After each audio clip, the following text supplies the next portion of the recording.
how would somebody who works here as was involved knows if they're doing a good job or not? And one of the things that you'll see in there is this kind of list of I statements, and it was intended to be something that is a little different, but it begins to be a way for folks to be able to assess, all of us, me included, to assess the extent to which we're living out through our work the values that we hope that this plan communicates and really reflects our work going forward. And we exist here to serve Minnesota and the women and men who come into the system, and hopefully to facilitate or help or offer the opportunity for life transformation. Your input in this and your involvement as stakeholders throughout the continuum is really, I think, critically important. So I just want to say thank you. I'm really grateful that you're here and spending some time with us and willing to give us your input. Just know that what we hear here and that this plan is in development, it's something that the governor has really pushed all agencies on, and this has been an area of a big focus. You will see as the governor looks at his own goals for the state enterprise as a whole, some correctional goals will be included in that plan. But I think ultimately we really wanted to have a plan that kind of sets us on a path that meets with the expectations of the people that ultimately pay for the service and who are our partners and the men and women that we ultimately serve in corrections. So again, thank you for that. It's a big week for corrections. That we have this and these listening sessions, which are important. And tomorrow, the OLA report will be released. Office of Legislative Auditor report on prison safety will be released, and that is going to be, I think, certainly been part of influencing the way we think about our strategic plan as well. So again, thank you, and I look forward to seeing your comments, and I hope you see that you get an opportunity to touch and shape the direction that this plan ultimately, how it lands. So thank you. Thanks, Commissioner. All right, so let me just kind of walk us through what we came up with in terms of an agenda. We'll do quick introductions up here. We won't go around the room because it will take too long. But if you speak up, maybe just when you do here shortly, maybe your name and where you're from, or if you have a particular interest, just so we can kind of put faces and names and organizations together. So we'll briefly do some introductions. I'll walk you through a 10-minute high-level briefing on kind of what's in the strategic plan. You should have copies in front of you as well. And then we're going to be in listening mode, like I mentioned earlier, in terms of kind of receiving public testimony and comment. What are we missing in the plan? What's confusing? Are there parts that you think should be emphasized as more of a priority? And I'll walk through the timeline in a second. This is not a done deal yet, so you have an opportunity to really give us your best thinking and your critique based upon your experiences. And then we'll wrap up in that regard. If you're not comfortable, for whatever reason, speaking publicly, I did pass around a copy of the memo that went out last week. There is a general email box that we use for folks who wanted to send us comments, so feel free to use that as well. Or if you're listening today and you want to reflect on it and share some comments, if you can get it to us in the next 3 or 4 days, that would be ideal, because we've got some tight deadlines in terms of producing the next draft of the plan. All right, so does that sound like kind of a good strategy here for the next hour and a half? All right, we'll jump in. I'll talk for, again, 10 minutes max, and then we're going to turn it over to you all. But first, we'll do quick introductions, and we'll pass the microphone around. Good afternoon, Marcus Schmidt. I'm the Chief of Staff for the Department of Corrections. Just very humbled and appreciative of all of you taking time out of your day to be here for this discussion. Looking forward to hearing from you. Hi, good afternoon. My name is Michelle Smith, and I'm currently the Deputy Commissioner at the department. It's good to see some familiar faces and also those that we don't know, so hoping to hear a lot from you this afternoon. Thanks for being here. Good afternoon, Curtis Shanklin, Deputy Commissioner, Community Services Division. I'll just echo what my colleagues have said. Just really appreciative for you all being here. And just know that the feedback that you give to us today is of the utmost importance. So we're not doing this just to check a box. This was actually something that we came with internally to be intentional about getting feedback from all of our partners to contribute to this plan. So please know that. Really appreciate you all being here. Please lend your voice because it can only make this draft that we have more enhanced and better prepared and put together. So thank you all for being here. Thanks, Curtis. All right, I'll walk through this pretty quickly here. So why we're doing this, simply put, is to create positive, lasting change. And here's a quote that we like, which is, "You plan to get done what ordinarily will not get done." The type of planning we're talking about is designed to create an extraordinary result. So we want to be deliberate and intentional about making things better where they should be better and continuing to do things well that we are doing well today. So what do we mean by strategic planning? It's really at a 40,000-foot level. So as you look at it, you may see things that are very specific. Even though it might not be reflected ultimately in the strategic plan document, it will be part of the implementing plans and various different tasks. So what we're talking about is at a 40,000-foot level, assessing where we are today as an organization, where do we want to be in the future, and what does success look like, what does better look like, and then what are some of the key strategies, goals, objectives, ways of measuring progress kind of at a high level. That's what we mean by strategic planning. So the process and timeline, this is a kind of a year-long effort. We spent a significant amount of time internally meeting with a number of various different employees all across the state, in both the community services side, here in the central office, and as well in our facilities. So right now, we're right here in kind of early 22, which is to produce a draft and solicit feedback and input.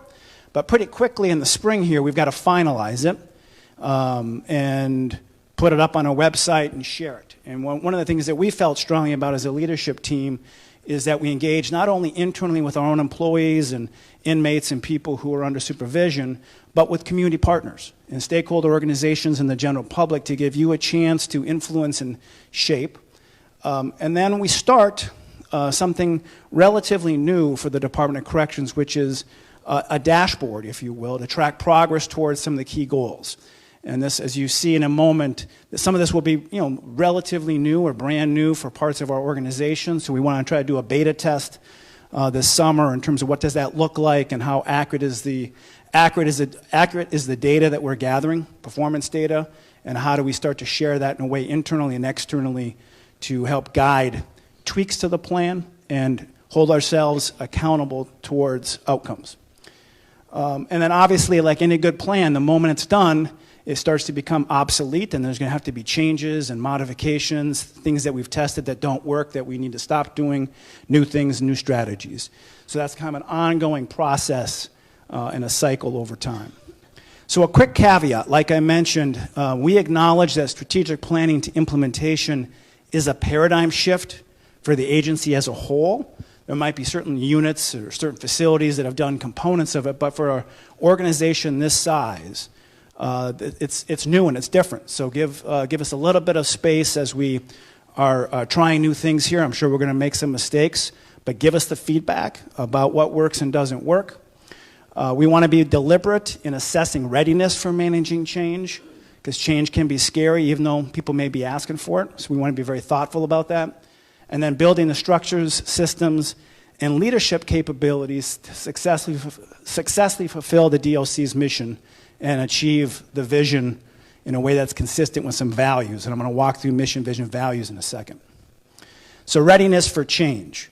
This is one of the consulting groups here. They talk about it from unaware of where you are to where you want to have advocacy and ownership. And this is a large organization, so there's really no way to say collectively exactly where we are, but we're on this end over here in kind of this whole building readiness for change and what that looks like in the future. So key highlights in the draft plan. We want to talk a little bit about mission, what that is, some new language, vision, some strategy, and then some of the goals and objectives. So we developed a new mission statement. The previous one was like 25 words long. It was pretty cumbersome. We got a lot of feedback in our listening sessions internally, and externally that it was so long that people didn't know what it meant. So we simplified it for the purposes of this strategic plan, and it's transform lives for a safer Minnesota. So once people come to the Department of Corrections, 95% of them or so get out of our facilities and go back into the community. What is our agency doing to help transform their lives so they make better choices when they reintegrate back into society? In terms of a vision, it describes what success looks like in the future, even if it's not possible today. Influenced very heavily from the commissioner and his kind of values and the work that he did with a number of you and across our agency. It's achieving justice through promotion of racial equity, restoration from harm, and community connectedness. And then values. We wanted to simplify it. And what are values? We define it as it helps us distinguish between what's right and wrong, determine what behaviors to reward. In essence, it's kind of a collective moral compass for the agency. Safety, equity, dignity, fairness, honesty, respect, and service were the values that we came up with for this draft. Strategic priorities. These are main areas creating positive impact on performance towards achieving vision. We came up with 2 priorities. One, inward looking, which is to improve organizational culture.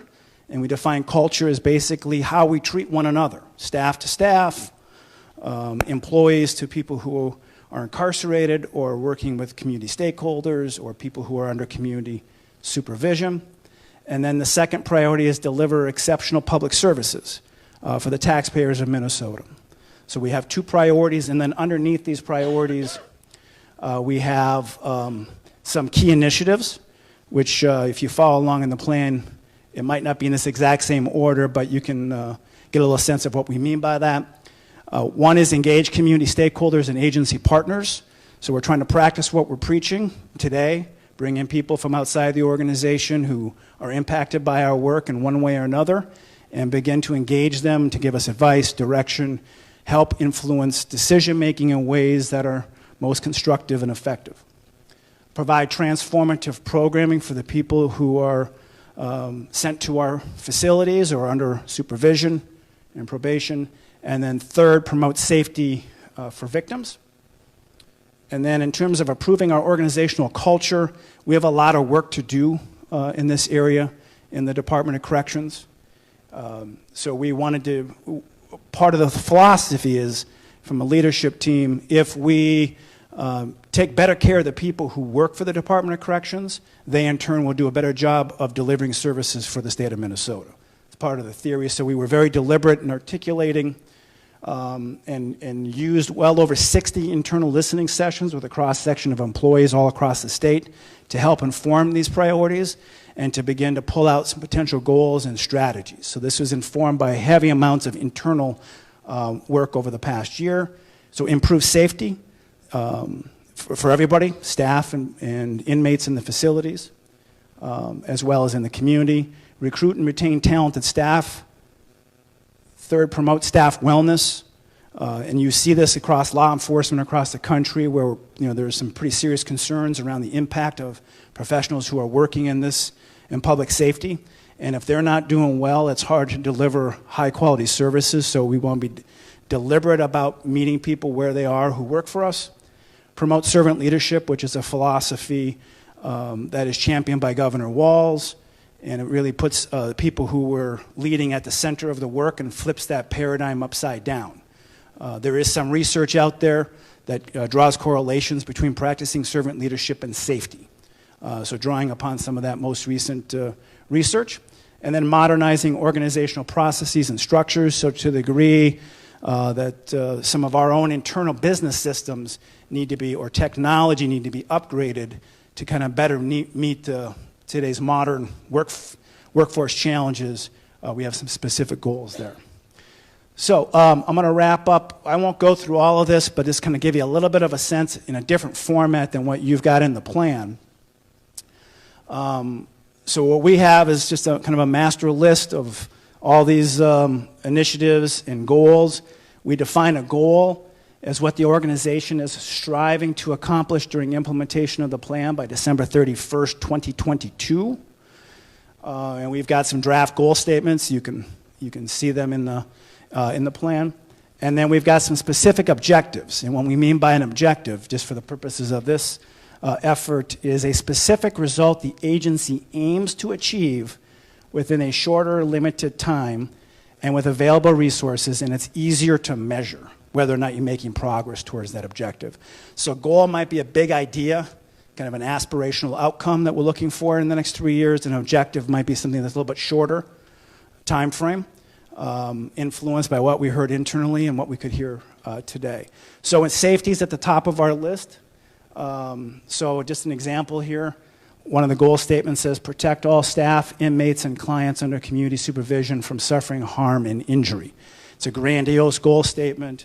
And then one example is provide more hands-on training courses for existing staff, not just security staff, but existing staff, all staff, in what can be some pretty dangerous situations that they're in. Gives you a little sense of it. Again, you can follow along in the plan. I'll just hit a couple of other ones here. So practice servant leadership. One of the objectives, not listed here, but is like, how do you define what practicing servant leadership is in a corrections setting? So that's one of the objectives that we'd want to accomplish, for example, in this year. I hit a couple of more of these, and then we're going to turn it over to you. Engage community stakeholders is one of our initiatives. And so one of the things that we actually need to do is build a good database of people and have it centrally located, so when opportunities like this come up, we can get a hold of everybody who really wants to hear from us in a timely fashion, as opposed to piecemealing it together. That might become one of the objectives. In terms of providing transformative programming for people who are assigned to the agency, one of the goals that we came up with, again, it's a draft goal, but increase the number, the second one down here, increase the number of people released from prison who within 30 days obtain meaningful employment, enroll in educational programming, or actively engage in community-based treatment by 90%. So that's a draft goal that we put together and share it with you for your consideration. And then, how do we measure where we are today, and then measure where are we in 6 months, a year, 2 years, and 3 years down that path. And in that regard. So that's an example of one of the goals. And we're kind of at that stage where we really want to turn this over to you. And I'm just going to ask for kind of a little bit of feedback from folks here about how you like to do it. I've done a number of town halls over the years, and but we can do it one of two ways, or we can do it both ways. We can pass around some cards, and if you have a bit of feedback that you'd like to share, but for whatever reason you're not comfortable speaking in the meeting, you can write it down and pass them in. I can read them. I'll act as a little bit of a facilitator. Marcus, Michelle, and Curtis can answer questions or address any ideas that you may have that you want us to take in. But we also can just open it up and people can raise their hands and speak. We don't want folks to filibuster, so we want to keep comments so everybody who wants to be heard today can be heard. So do you like kind of just doing the combination, or do you want to do it one way or the other? Anybody have a preference? Combination? Okay. All right, so we'll pass that around. And then we've got a microphone. Sarah's got a microphone here as well. And we'll pass around these. Again, I'll act more as a moderator to try to keep us on time here. So folks who want to just ask questions, offer comments and input, and Sarah will bring around the microphone. Maybe just mention your name and where you're from, and then we'll go from there. My name is A.G. Hewitt, and I come from the housing and homeless industry. Okay. I'm currently retired, but I'm the COC coordinator for the Central Region and worked with Kathy Denbrook Oh, great, yeah. on the Interagency Council. I don't see housing in here anywhere. I know you have plans for housing. Yeah. Because when we do a count of the homeless people within the community, there's a large number of those that have a criminal background that can't find housing. So I'm just wondering if you have reached out to the landlords in the area to form some partnerships where they would allow maybe 1 or 2 people within their units that have a criminal background. So that would fall under the transformative programming Yes. Area, but does Curtis or Michelle, anybody want to kind of talk about just generally on the community housing efforts or Commissioner I know has worked on that as well. So one of the things that the department is doing is we are participating in the Olmsted Plan, and housing came up across, just across the board, we all know. Doing release planning, talking to those that are incarcerated, all of those kinds of things. So housing actually is on the top of the priority, but outside of this, we're working on with some other agencies, with housing, with DPS, with DHS, and those kinds of things. So. Surprised not to see it in here. Because without the housing, it's hard to do the education and the training and everything else that we have in place. I think that was a great question. I appreciate you calling that out. We were actually in a meeting last week preparing for an Olmsted sub-cabinet meeting yesterday, and I think there was some consensus in the room in that discussion that we probably need to find a place for something within the strategic plan, specifically calling out housing. So I think that that's very timely. Appreciate the feedback. All right, other hands up. Thank you. Well, thanks, first of all, for asking for these meetings to get feedback. I think that's really important. My name is Paula Schaefer. I'm with Safe Harbor, Minnesota Department of Health. And I didn't read this word for word, so forgive me if I missed something, but where are the youth? Youth. Curtis. So, they're not in here. They're mentioned on page 10. Yep. And I know Department of Corrections deals with youth, and if they're left out of that, that really frightens me because that's the feeder system into the adult world. Our juveniles come through the juvenile system and into our adult system, and we have no mention of youth. There's one mention of youth of color, but what about needs of boys, girls, gender nonconforming LGBTQ kids, and then all the racial and ethnic aspects of each of those groups of youth. So I'm wondering about where are the youth in this plan? Curtis, I'll let you take that one. No, thank you for the question. I really appreciate that question because that's from my former world. And so you're correct, the youth are not mentioned here, but our commitment to the youth for everything that you just noted is a high priority of this, not only this administration, but this agency, which is why we've taken the steps to actually add one of our divisions, which is our Juvenile Justice Reform unit, which is going to be specific to engaging on all of those things that you've talked about, not just talking about the disparities that exist with our youth of color and our American Indian youth, but what are we looking at as far as across the state where there's programming that's not just cultural specific but gender specific. How do we develop some type of central repository so that we actually know exactly where our youth at and the issues exactly that are facing them from not just here in the metro, not just right here in the metro, but also in greater Minnesota as well. On any given day, I can tell you how many of our adult incarcerated people are in our facilities, but unfortunately I can't do that for you on any given day with our youth, which is one of our most vulnerable populations.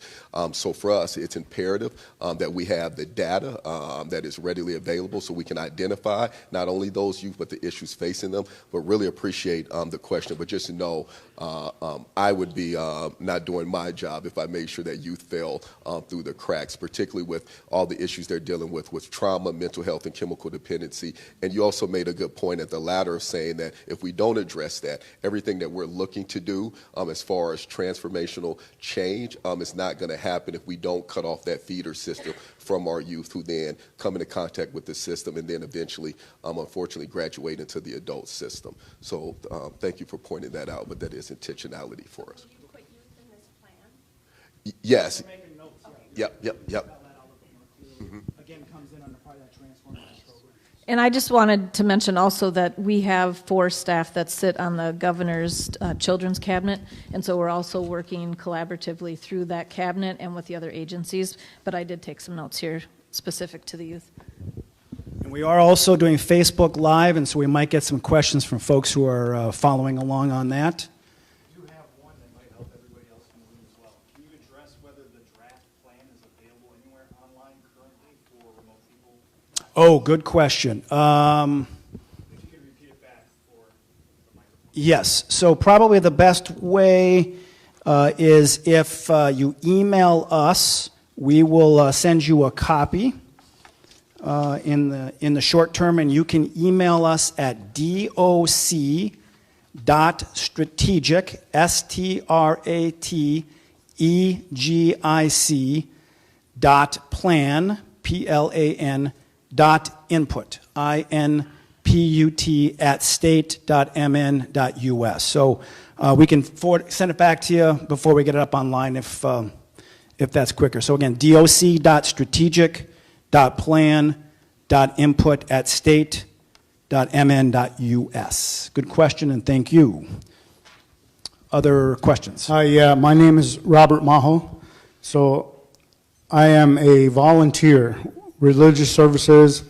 I'm Christian. I go in with 2 different ministries.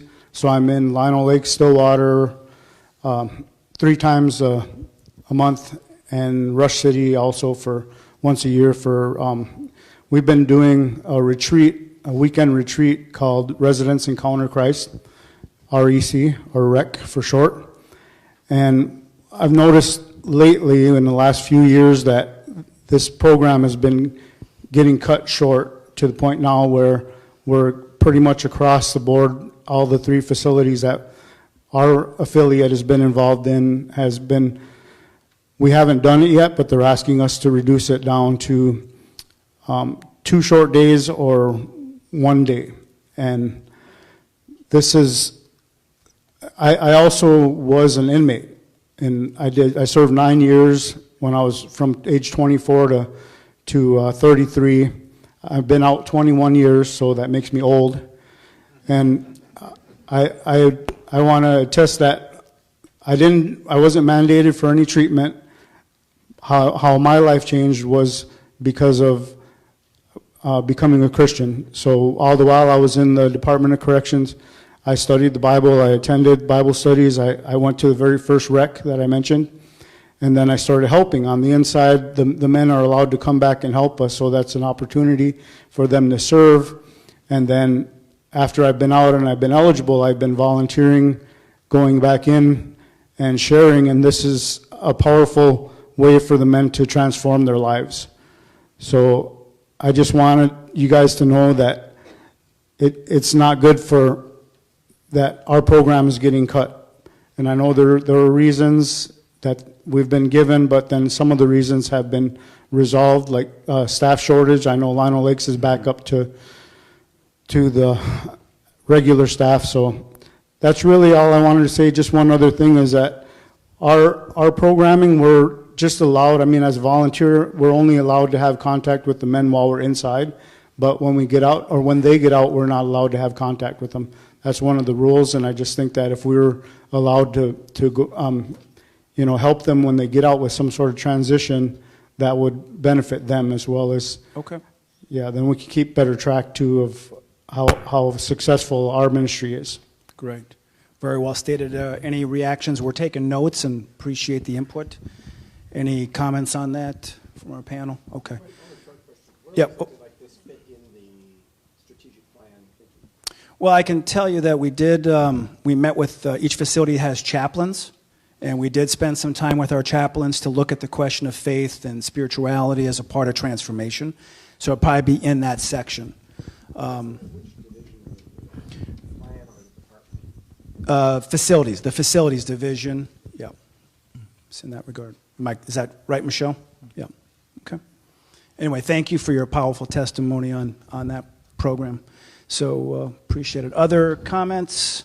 Back over here. Yeah, Jim Verhoy, former education director, MCF Shakopee, Stillwater, Lionel Lakes, Red Wing, made the rounds. Now working for a Vivo community-based organization in the workforce development space. And one of our biggest challenges in the community is often referred to as second chance hiring. And I know, for example, Oregon, what is it called? I was just looking at it. It is the Governor's Reentry Council Business Implementation Team, for example. One of our biggest issues is having been in corrections and seen the amazing adult basic education, higher education, career technical education training that happens in our facilities and has for decades. People get out and they do not have opportunities to get hired. I've been a small business owner. I understand the risk. I understand there are ways to mitigate the risk. But if the strategic plan does not in some way connect with the business community in a transformative way so that employers start hiring folks with backgrounds, justice-involved folks, the recidivism number, that needle will not move.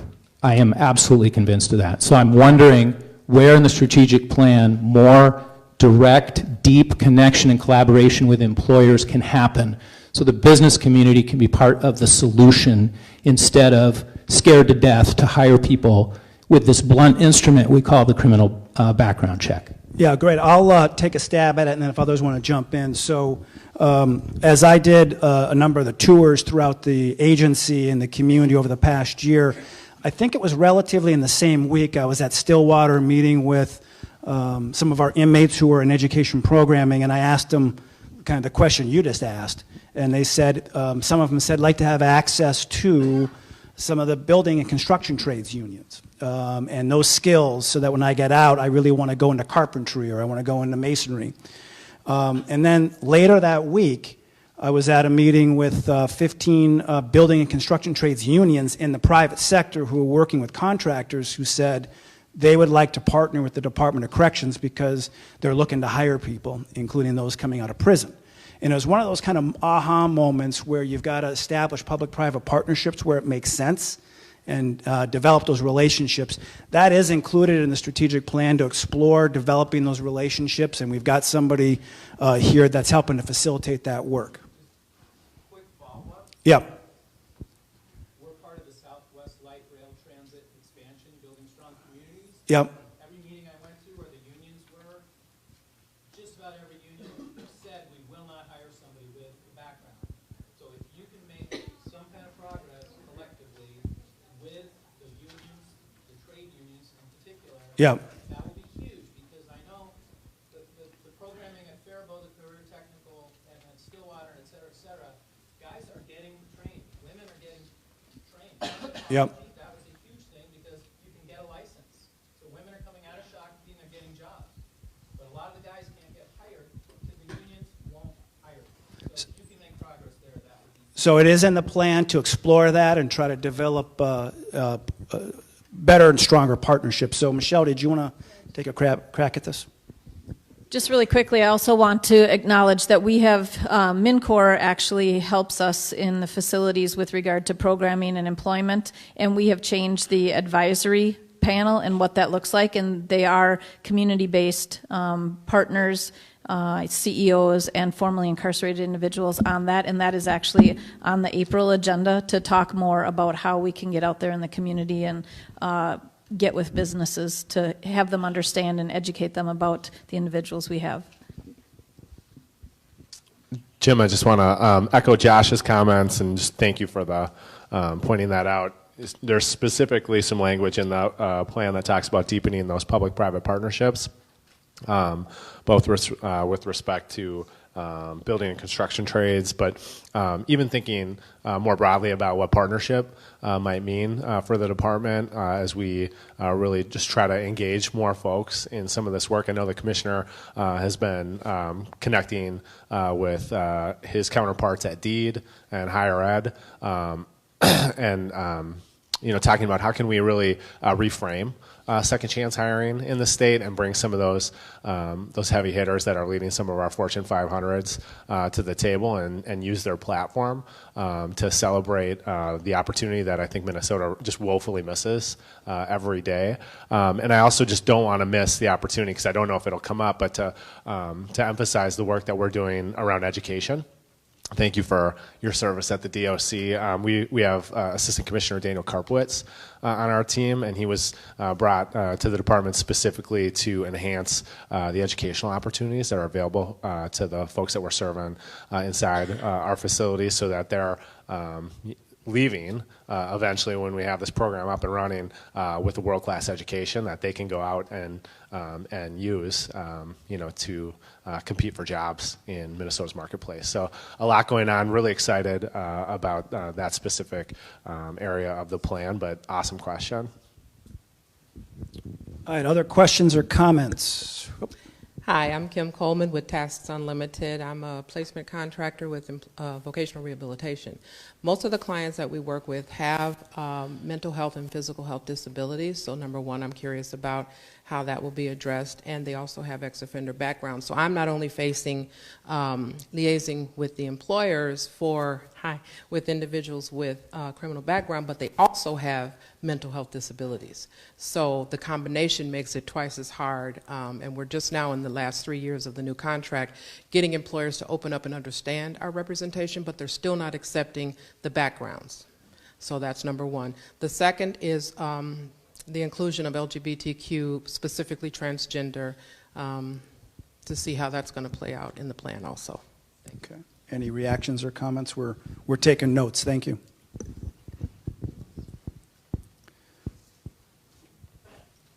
I mean, I would thank you for identifying that as a priority. I think, we all agree and continue to seek opportunities to improve that. I think that we do certainly have work to do, and some of the work within Olmsted, I think, is really informing some of that, but also just the engagement with our inmates and our facility leadership around this conversation is really important as well. So really appreciate the comments. Hi, I'm Carmen McQuitty with the Justice Involved Women and Girls Task Force here at the DOC. And obviously I know that in the flow chart and SAFIA we have a whole government relations committee, but I'm not seeing anything in terms of legislation and lobbying in the plan, because like what Jim's talking about, a lot of those are legislative fixes to the Fair Credit Reporting Act and DHS disqualification. So what are we doing in terms of strategic planning to actually make legislative change that impacts so much of what we do at DOC? That's a great question. Anybody want to take a stab at kind of government affairs on that one? I can tell you, we when we put together the plan, we had a lot of conversation about the need to be proactive on legislation, and that the department was making its case to the legislature and to other elected bodies on both, not only on what is needed, the resources, but also if there is any kind of creative changes to the law that promote public safety, as well as lead to the mission of transforming lives. So we are hearing you loud and clear on that front, and again, it might be one of those areas we want to take another look at. So, other questions? Hi, Raj. My name is Raj, and I'm just here representing the community. I'm wondering, when I read through this draft document, is heavily weighted towards enhancing and enforcing the DOC system, right? Modernizing the DOC system. I'm wondering, how do you address the question of abolishing and abandoning the correction system? How do we move in that direction? Abolishing and abandoning the correction system. Did you have a question?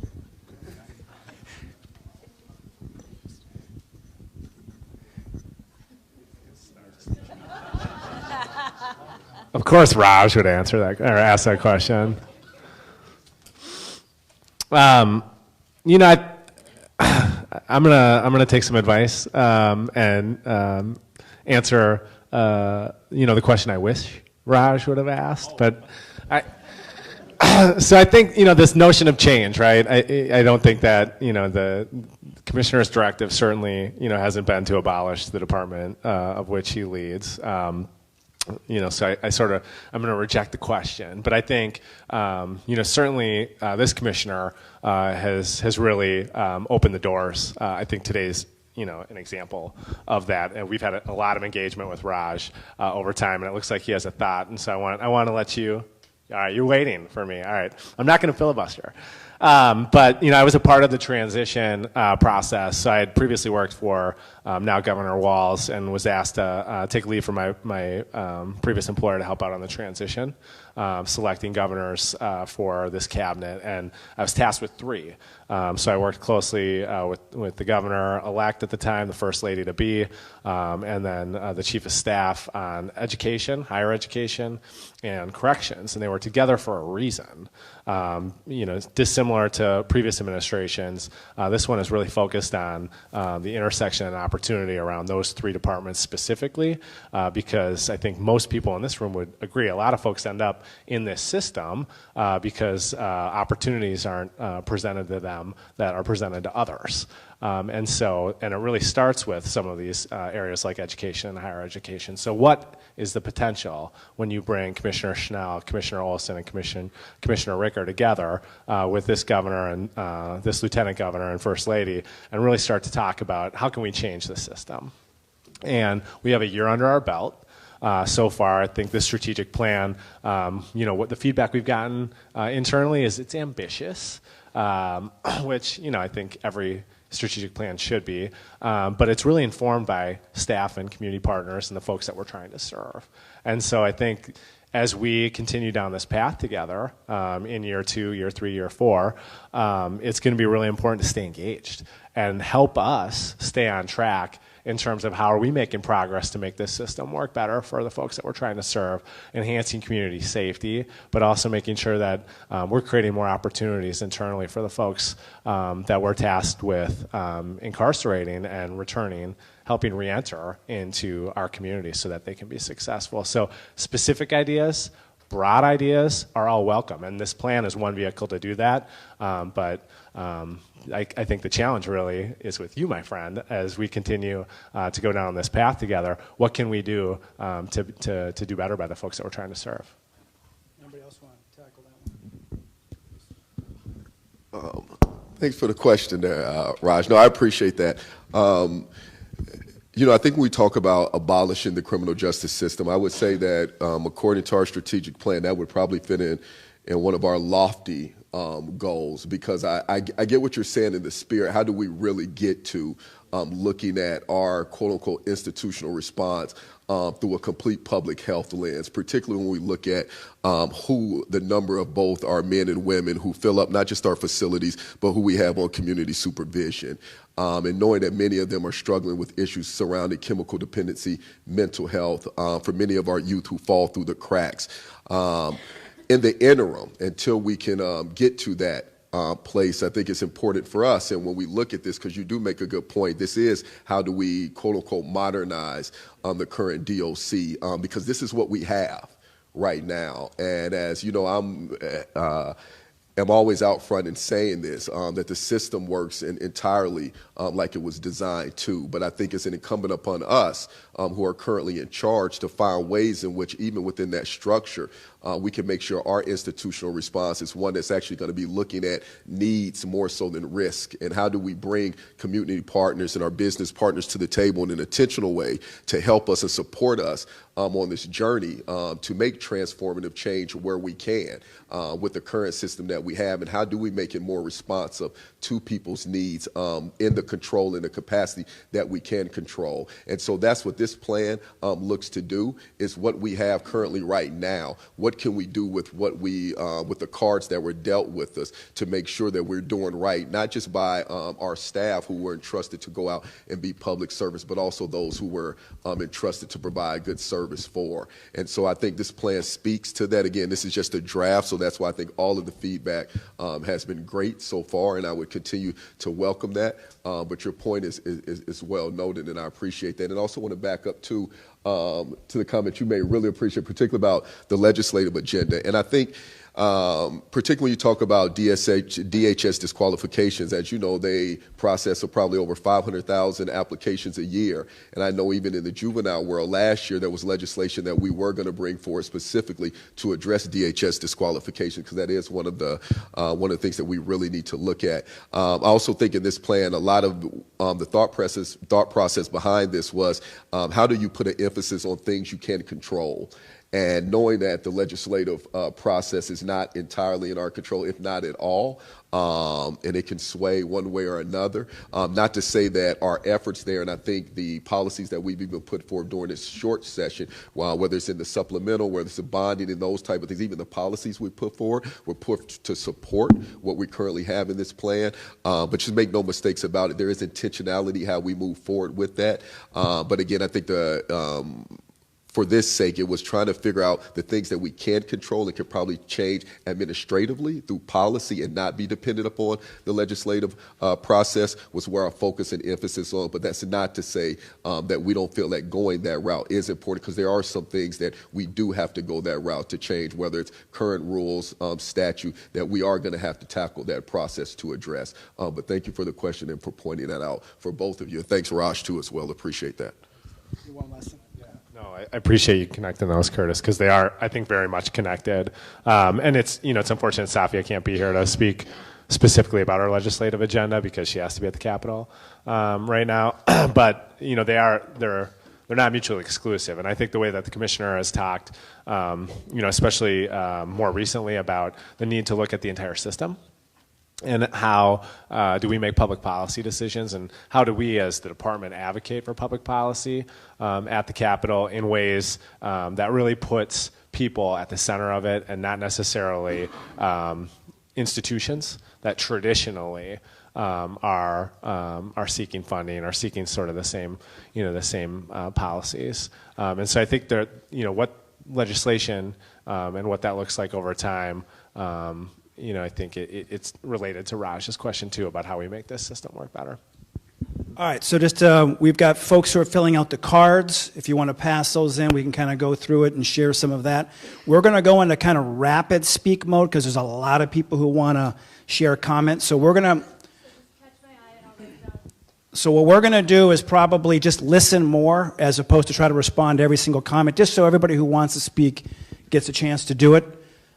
In that regard. So, all right. Hi. Yeah, let's go in order here, then we'll come back at you. Hi, everyone. My name is Adam Fairbanks, and I'm a new supportive housing provider for Native Men. We're GRH funded. And I was just curious, I was looking through the plan, it's the first time I saw it, and I'm just curious how you guys are getting the input from the inmates themselves. Because these programs that you're talking about are, I developed my program based on their input and what works for them. So I'm just curious if you guys are doing the same thing.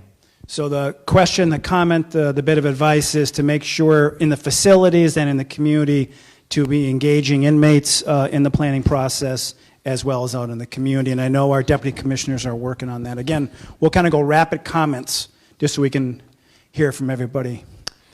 All right, I'm Angela. I'm with the Minnesota Brain Injury Alliance. I wanted to echo the note about folks coming out with disabilities and find out if there's going to be a publicly accessible, more detailed fleshing out of how programming related to chemical and mental health might be enhanced in a way that we might be able to see as members of the public. Great. Got it. Thank you. And again, if you have cards, Sarah's walking around with the microphone. If you got the cards, Aaron will take those. And Dwight Hostin. It's on. Dwight Hostinson with the Redemption Project. I'm CEO. With regards to the issue of employment that was brought up before, part of what we do is we partner with employers and match them with inmates while they're still incarcerated, so that when they get out, they have a job and that kind of thing. Two things that I wanted to bring up is that what makes it successful is, one, personalizing it. If you go to an employer and say, will you hire felons? They go, no, we have a policy, we have insurance, we have all these issues. If you go to the employer and say, I have John over here who happens to be an inmate, and he, this is what he's done, this is his background, we found that that's very successful in making it, but you have to make it do a one-on-one thing. And that's partly where the nonprofits can really be helpful in making that happen. And then also the other part of it is that it's an education process on behalf of the employers. I mean, part of our job is educating the employers of the financial benefits it is to hiring people who have been formerly incarcerated. Great. So. Thank you. Duly noted. All right, we'll keep going on our rapid comment section here. And we're going to try to hit people who haven't spoken, and we can circle back to others. I'm Barbara Carson from Mankato, and I have two things that I would encourage you to consider. One is putting at least a little bit of more emphasis on community corrections, particularly probation. I don't believe I see the word in the document. And certainly focusing on practices and policies of DOC probation, which I know you've got different delivery systems, but DOC in the past has been a leader at trying to get those other agencies to understand what evidence-based practices are out there and stuff. Similarly, I would encourage you to consider putting something in there about collaborating with other parts of the criminal justice system. DOC could be a leader in trying to deal with racial disparity by working with some of the other agencies that keep sending people to the to be clients in corrections. Thanks. Great feedback. Thank you.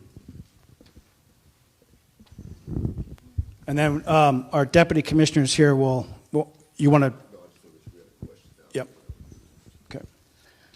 Mary McCumber, Mayor of Oak Park Heights.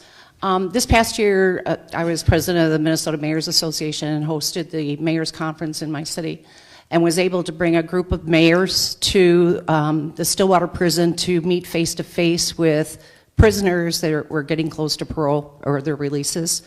And the feedback that came back from that was the mayors were extremely profoundly affected by it and encouraged doing it again. And then with talking with the wardens, it had never been done at any other prison before, and how valuable it was to the prisoners as well. So I would encourage you, if you can do that in any other of the facilities, and it doesn't have to be just mayors, it could be anyone from the communities, how beneficial it would be. Great. Thank you. Thank you, Mayor. Thank you for coming today. Josh, while Sarah's on her way up here from online, yes. two comments, if you can address. One, you spoke about rewarding good behavior. Can you go into detail about what the plans are for rewarding good behavior? Secondly, some of the plans surrounding improving the internal culture within the agency. Great. Do any of my colleagues want to take a stab at those two comments, or do you want to think about it a little bit? We'll come back at it in a minute. You want to talk about the culture? Okay, Marcus will, and they kind of are connected. I'll speak to the latter of the comments. I think the culture within the DOC, especially within some facilities, is it's tough, and I think the data reflects that we're, as many of you know, struggling to staff a number of our facilities, which is having effects on our ability to provide programming. It's having negative effects on our staff, as well as the folks that we're trying to serve. And we came in, a few of us who are not originally from corrections, and just started asking a lot of questions, a lot of dumb questions, but got some pretty profound responses across the board throughout the department, and ended up engaging probably about 1,000 members of our staff through that engagement. And a couple things that we really honed in on.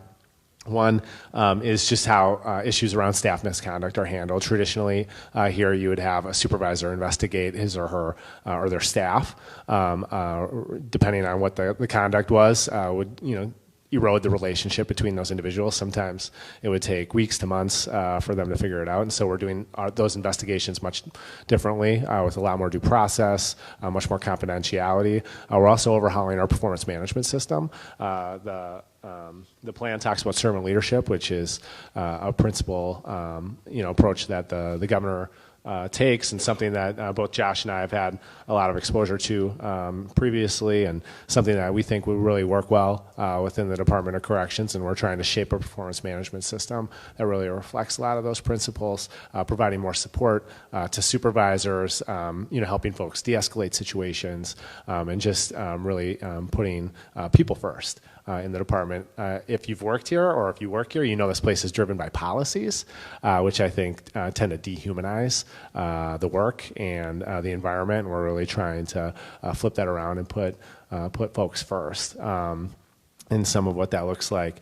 So there's a lot underway. I think just the work that we're doing around leadership and really identifying a leadership philosophy for this agency and investing in that over time, I hope will have, I think we hope will have lasting effects. And so I think at the end of the day, really engaging people at all levels, regardless of where they work or where they might be residing, I think is sort of the first step in doing a lot of listening and trying to reshape that culture so it's one that's much more supportive for everybody.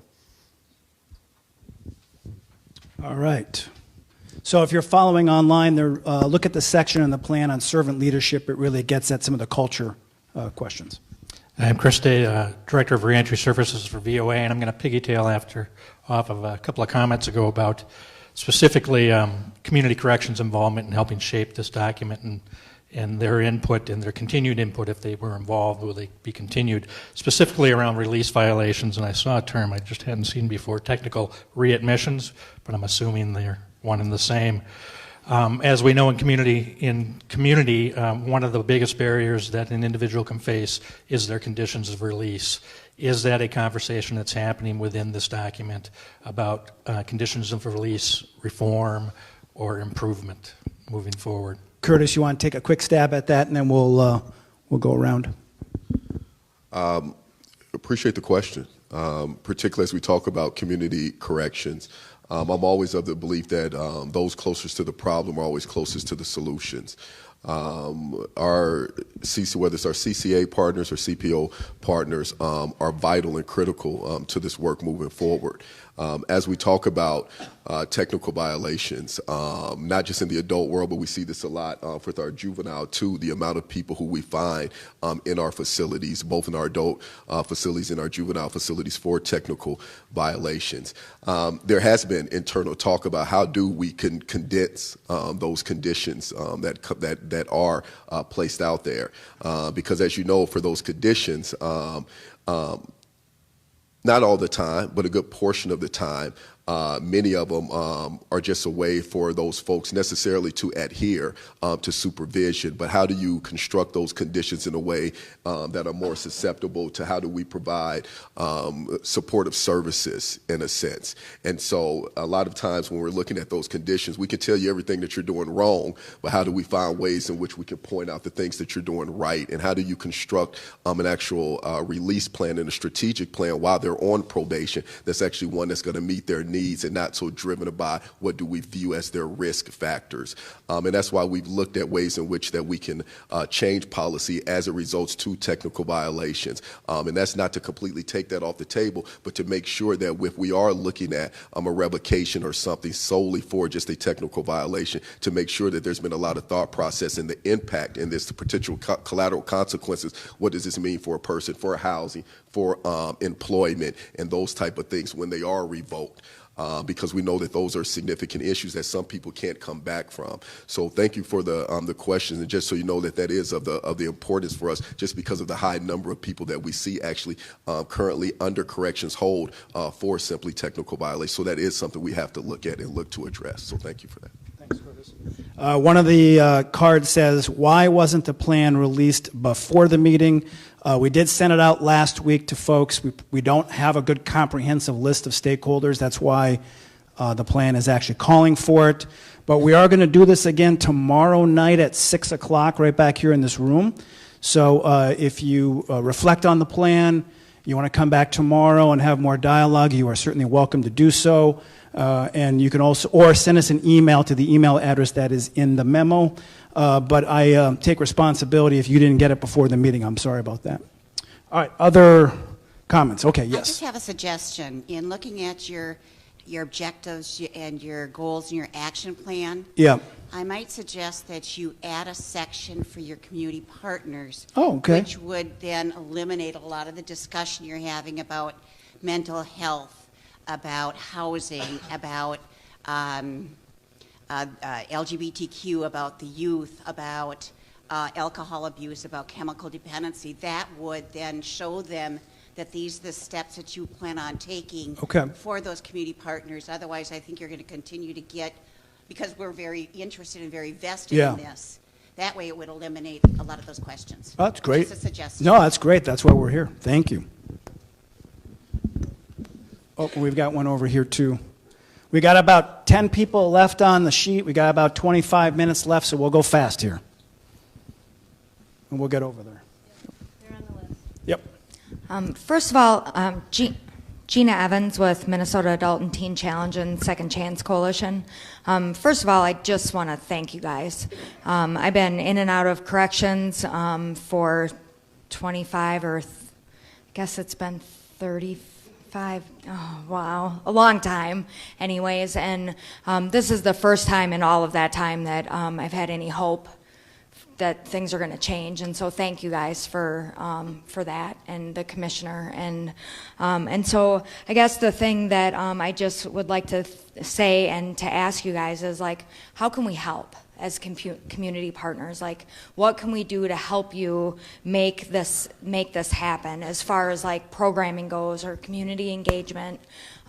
Curtis and I talked about it a little bit this afternoon, but like as far as that culture change goes for the correctional officers to see that people do get out and stay out, like how can we as impacted people that have changed come in and show the officers that people do get out and stay out and be able to change that culture? Like how can we help you change that culture? Like please reach out to us. Can we be on panels? Can we be part of something on the inside? Tanya and I want to come in and be part of a advisory council or whatever, but Marlon, there's a bunch of us that like we want to help you, and so let us help you. Thank you for the offer. Real quick. Okay, real fast. And Michelle, if you have anything.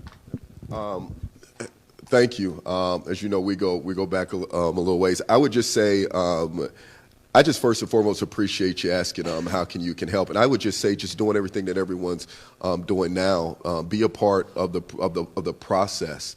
Not for the sake of being at the table, but also in a sense to hold us accountable to what we've laid out here and to what is our goal and our mission. But to know that we're looking to walk on this journey with you all. There's so many times that we have our own blind spots with as much as we think that we know. There's a lot going on out in the community that sometimes we aren't even aware of ourselves.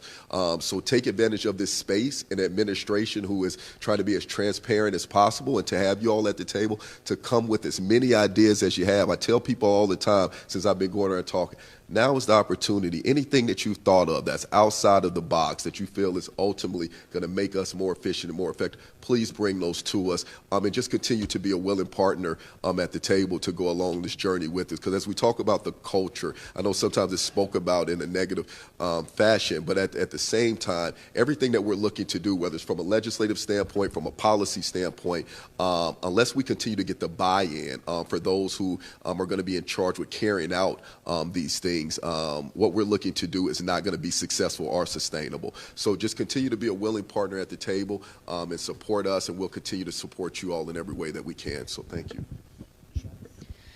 So Gina, I just want to recognize all the hard work that you've done and the accomplishments that you've made, and I appreciate you being here and asking that question as well. One of the things is that we are looking at how we can do things differently with regard to that peer support or community partners and how we can get those opportunities. So as Marcus said, a lot of what we do revolves around the policies that we create, and so it's looking at those policies and how we can have them be more effective and put us in a place that we can utilize, your assistance and anyone else that wants to be a part of that. So appreciate you asking.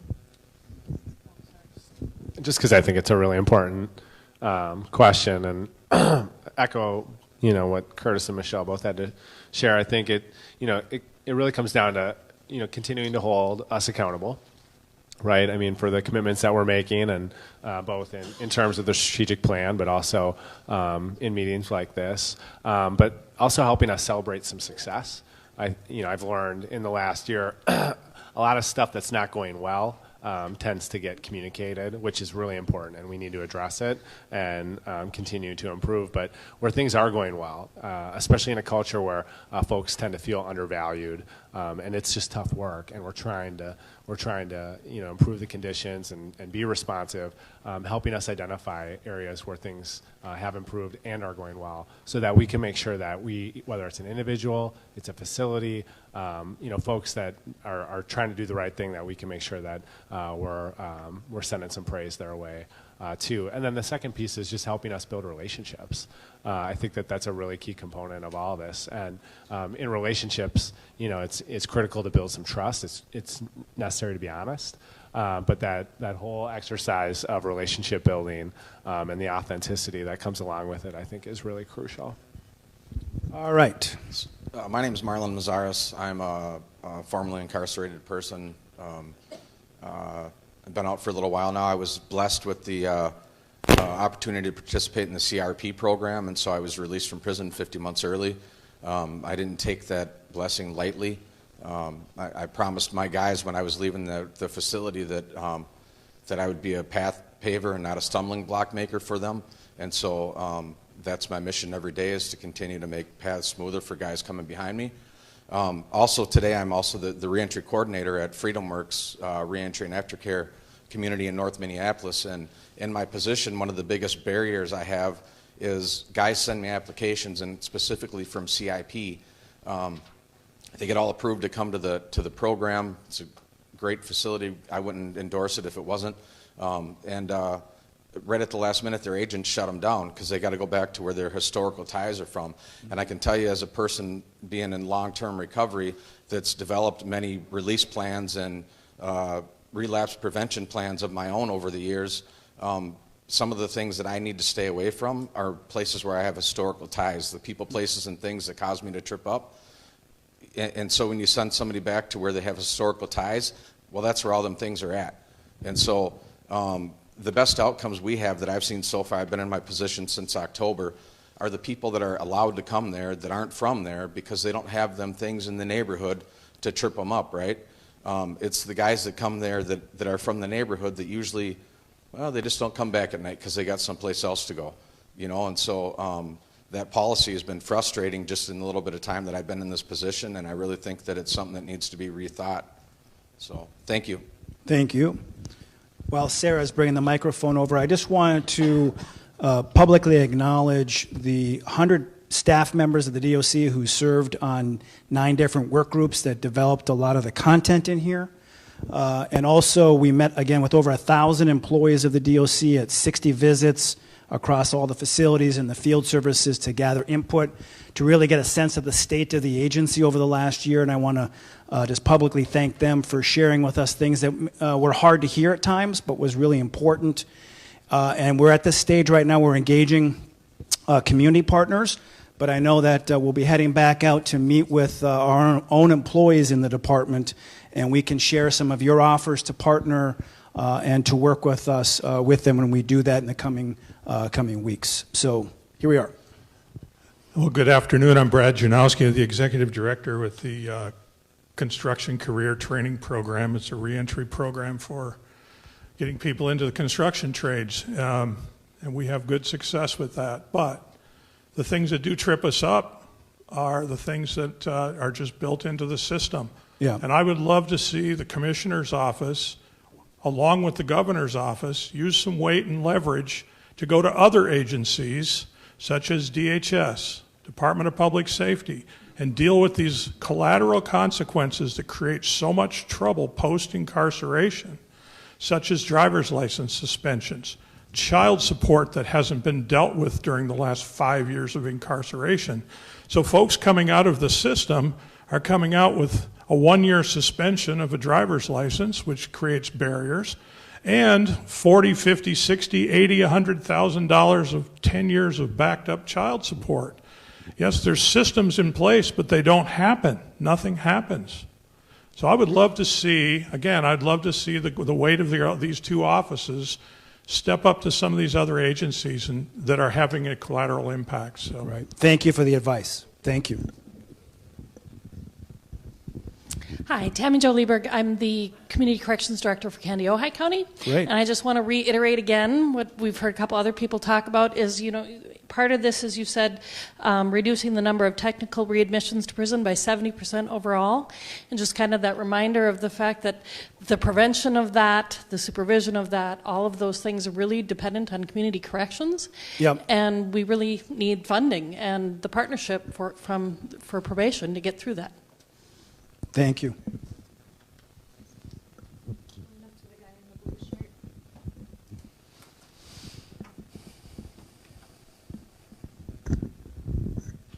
Hey, David Benke, speaking for myself at this point. Really excited to see the stuff about improvement in wellness and satisfaction and engaging staff in decision making. That seems really important, and also engaging staff organizations like unions. A little disturbed that there doesn't seem to be same metrics for people in prison on each of those things. And also having metrics where prisoners can say how their conditions are, because pretty uniformly right now I hear that the conditions are worse than they've been at least a decade in the DOC for prisoners. So that's really worrisome to not have metrics that we can use to actually see how conditions are improving, or if they are, and also to acknowledge and be in partnership with prisoner organizations so that they can express what they need. Also, just question of accountability also doesn't seem to be strongly there for employees. And I know we're in a situation right now where 2 guards who were accomplices in a sexual assault at Shakopee are returned to the same unit in the same facility as we speak. And so I know they were fired by the DOC, so thank you for doing that, but they're now back in the same place despite that. So I hope people are asking, well, what went wrong? Like, how can people, support sexual assault and still be in a facility with the same people?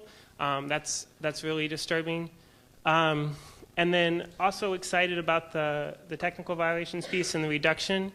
That'd be like an 800-person reduction or so.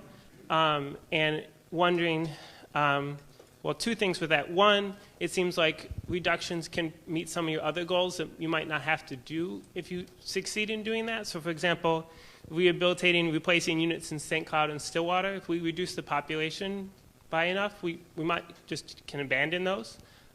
We might not need to put more money into things that we're not going to be using. And then also, as most people know, the incarceration rate in Minnesota has gone up 400% in the last number of decades. So, I would love to see something in this plan that's on there about getting ourselves back to an incarceration rate that's much better for our communities and much better for our taxpayers, much better for us. So having some kind of goal about population, I think, would also be something that should really be in this plan. Okay, thanks, David. Appreciate the input. We'll keep going. I know there's a lot of folks who still wanted to speak, and we've got about 15 minutes left to be respectful of everyone's time. Okay, my name is Nafissa Ali. I'm a student at the U, and I just want to piggyback on what someone talked about post-incarceration. I feel that we need to talk more about the housing because, getting a job for someone who is a former inmate is hard enough, but getting a house too, and it kind of leads them to homelessness. And I want to know, what exactly is the DOC going to do about it? Great. So another person advocating to really be more explicit on housing post-release. Excellent. Thank you. Gary Kriesel, Washington County Commissioner, and thank you for the opportunity to be here. Thanks for being here, Commissioner. I'm here for 2 reasons. One is Officer Gom, the other one is Officer Parisi, who gave their lives in the line of duty. Looking at the promote wellness, I would like to see maybe some stronger language about families. Excellent. You have developed trauma-informed responses to an employee involved in a critical incident. In the unfortunate tragic event when they lose their lives, I mean they're going to want to have their families have support, and I hope it's expedited support that throughout the whole process of grieving and getting them back on their feet, and that there's a commitment to follow up on that. I'm sure there is, but I just think it'd be good to have some of that language in there. Thank you. Thank you, Commissioner. Thanks for your voice. Finally, My name is Marcel Garrettson. I got 20 years in the state facilities and 25 years of working outside the facilities. And Curtis said it, that supportive services for people to get when they come out, whether they're on probation or on parole or exiting out. They need the elders in the community to support them and reintegrate them back into the families and communities, I believe, is most of the answer. Thank you. Thank you.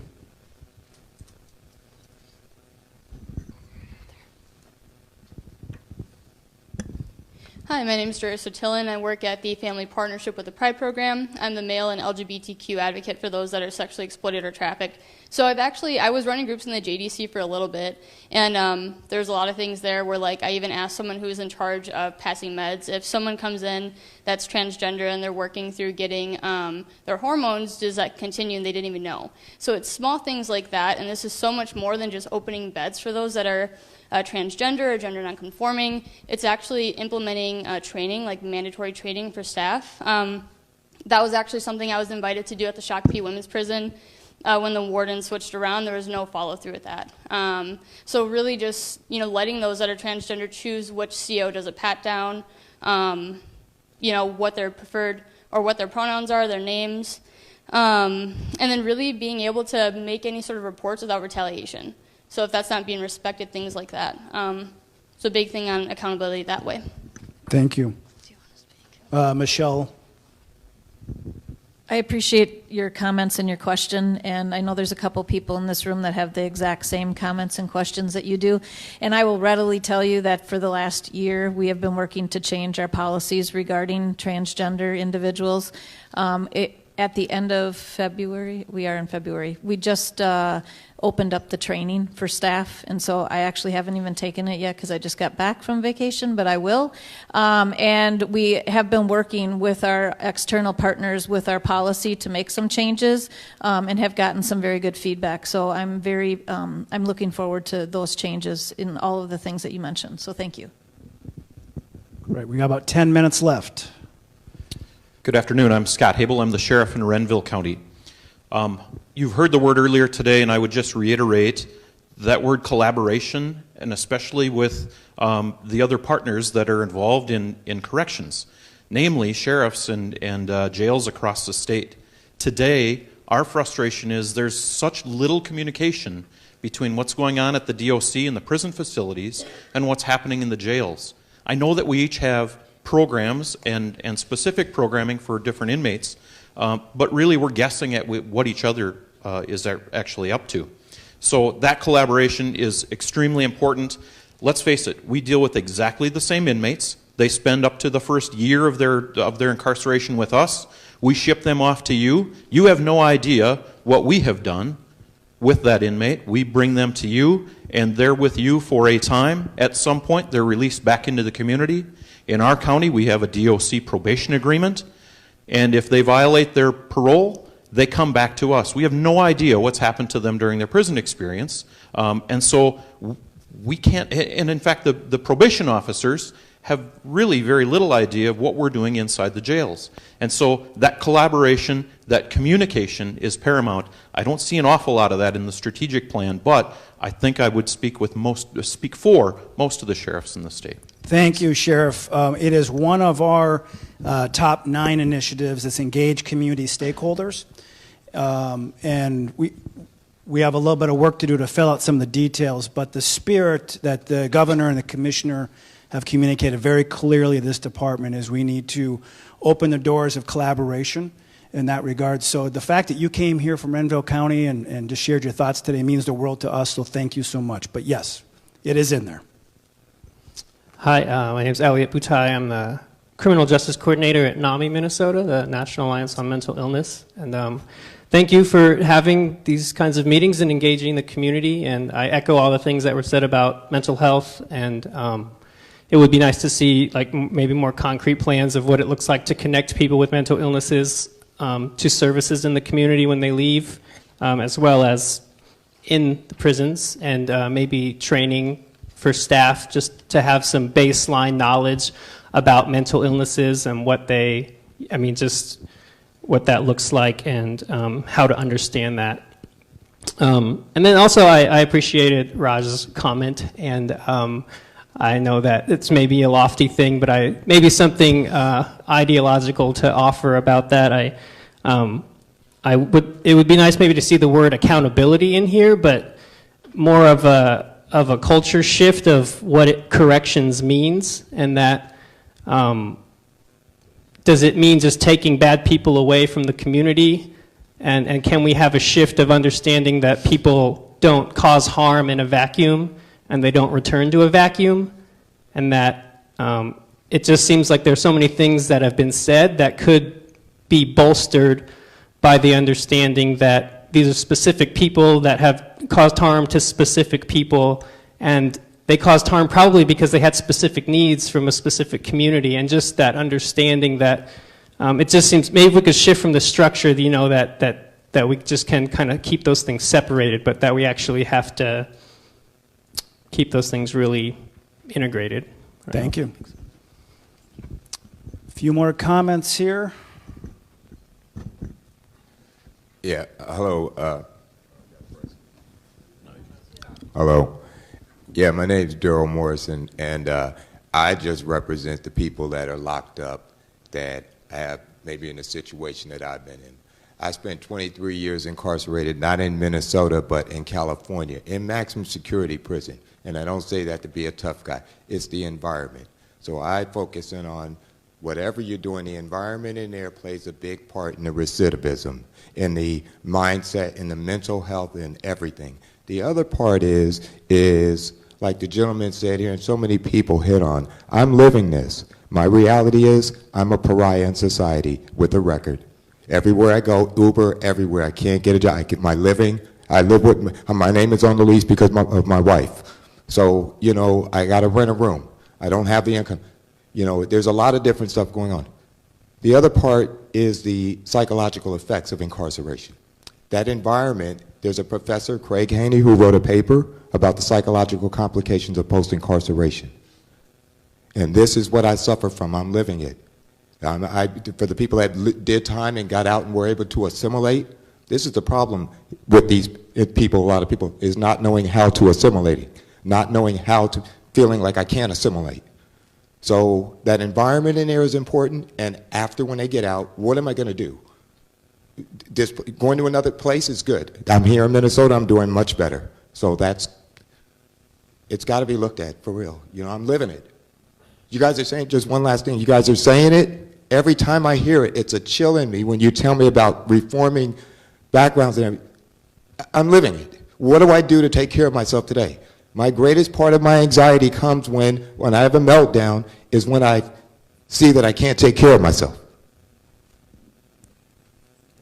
Thank you for being here today.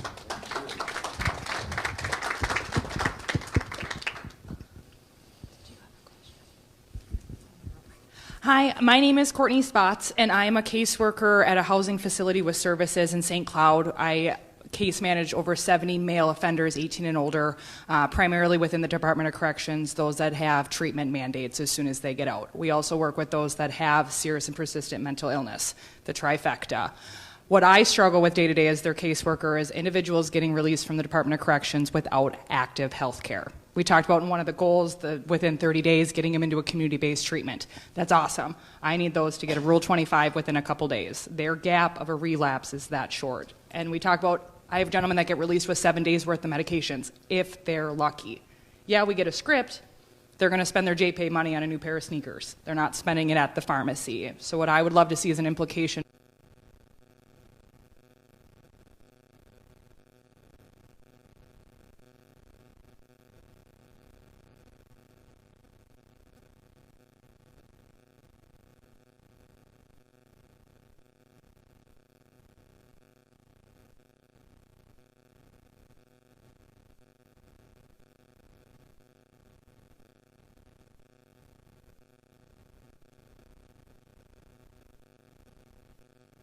And we'll go through them as a part of our, as we update the strategy. So I think we've got time for maybe one last question. Some of us can hang around afterwards, but we want to be respectful of everyone's time today. So, Dwight Tostenson again with Redemption Project. Would really want to say thank you to you guys for pulling this together and gaining feedback from providers. But one of the things I would suggest or encourage you to do is take this to the level where you actually identify who's responsible for these changes, because just having a bunch of goals on a piece of paper isn't going to get us anything. If we have to know, at the lowest level, who's responsible, who's going to be held accountable. Yes, absolutely. Thank you. There was one hand over here. Has anybody who hasn't spoken yet have a final comment? All right. You get the final word. I just also want to include one more thing. I kind of want to ask about the Department of Corrections relationship between organizations such as Countering Violence Extremism, which targets Muslim Americans, especially the Somali community in Minneapolis. And I feel like not talking about it really institutionalizes and normalizes the injustice of how against the Somali community and how members of my community end up in these facilities and other worse places. So I guess I want to know. Thank you. All right. Well, are there any final comments based upon the cards from our panel here? Well, I guess I would just say for final comments, first and foremost, thank you for that question. Just know that both internally and both externally too as well, in our collaboration with the AG's office has been specifically about what you're talking about. So just know that is a priority of not just the administration, but of this agency too as well. So thank you for that. I guess I just want to say, because a couple of the cards I have, those questions have been talked about, but I know I'll also look to provide some feedback for these cards as well. I just want to say to y'all, just thank you. Just thank you. Back in the corner, you talked about the agencies. I hear you. I appreciate the comment. To the sheriff who drove down, the commissioner, and just all of you, I can't just stress enough how thankful I am just for the comments that you all made and just being candid in your observations. We talk about that accountability piece, and for us, just having these candid conversations and the input from you all is going to help us to ultimately reach the goals that we're looking to do, and to make sure that we're living up to the values that we put out here for you all to listen to, and again, to hold us accountable to.